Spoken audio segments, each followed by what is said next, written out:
This happens to people who have lived many lives before. The cycle of reincarnation is endless. Only when a soul is ready to transition into eternal life, also known as Nirvana, can it bid farewell to this endless loop.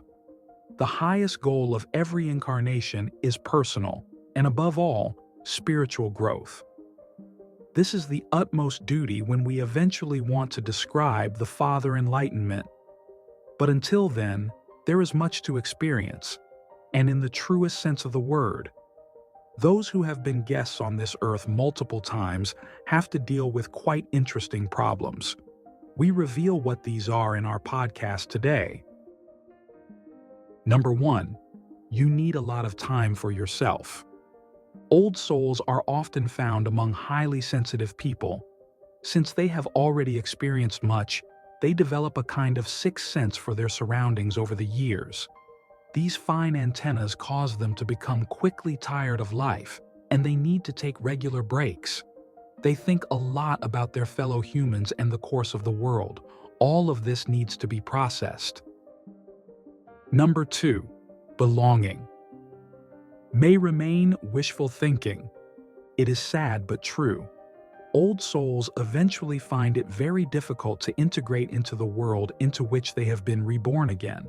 They have felt different since childhood and have trouble orienting themselves.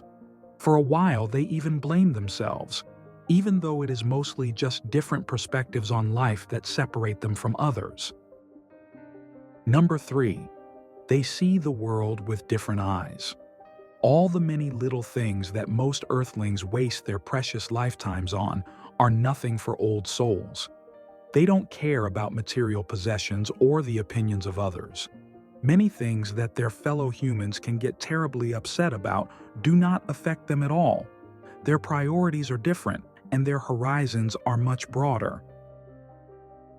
Number 4. A lone wolf resides in every old soul. The tendency towards solitude lies dormant in all old souls. They are, so to speak, programmed at some point to wander their circles alone. On the one hand, they don't quite fit anywhere. On the other hand, they cannot and do not want to identify with a fast-paced, superficial world.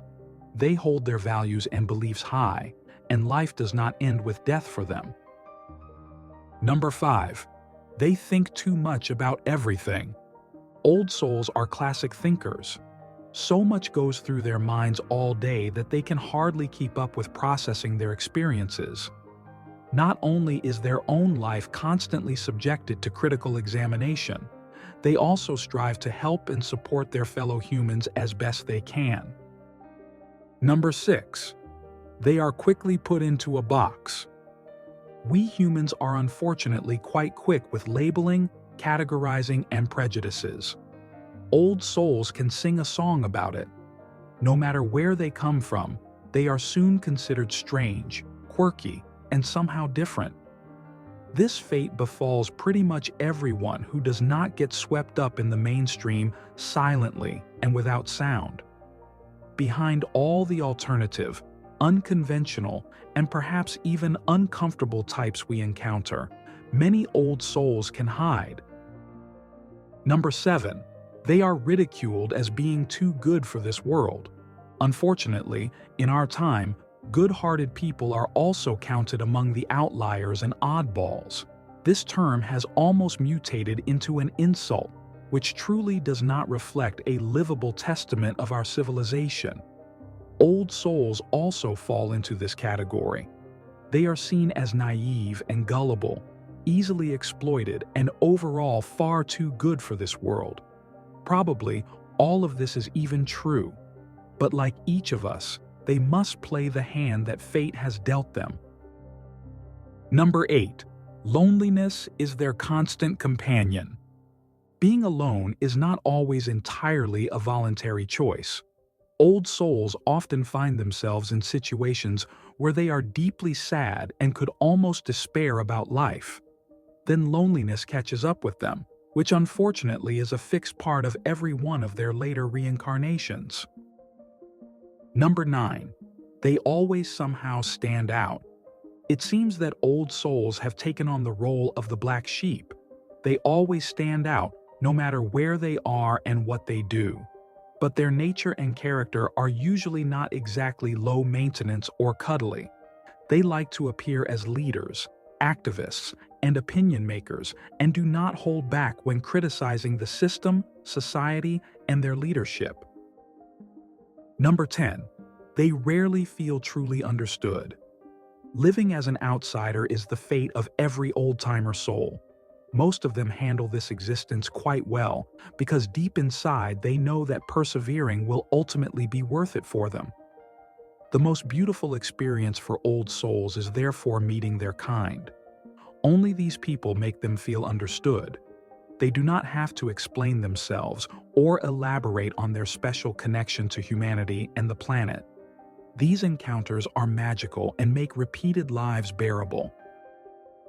Life does not become easier the more times you live it.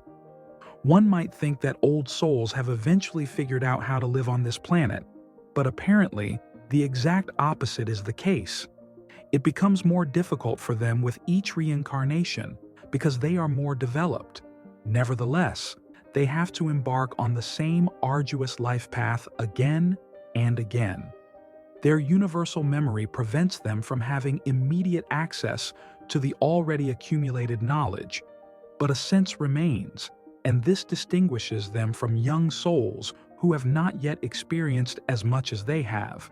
Each life, considered individually, becomes easier over the years. In the end, we would know how to handle the beginning and middle parts better, but by then it might be too late. Old souls must stake every life if they want to enter paradise. The cycle of infinity sends them on a wonderful, mystical, and unique journey. However, it is never easy.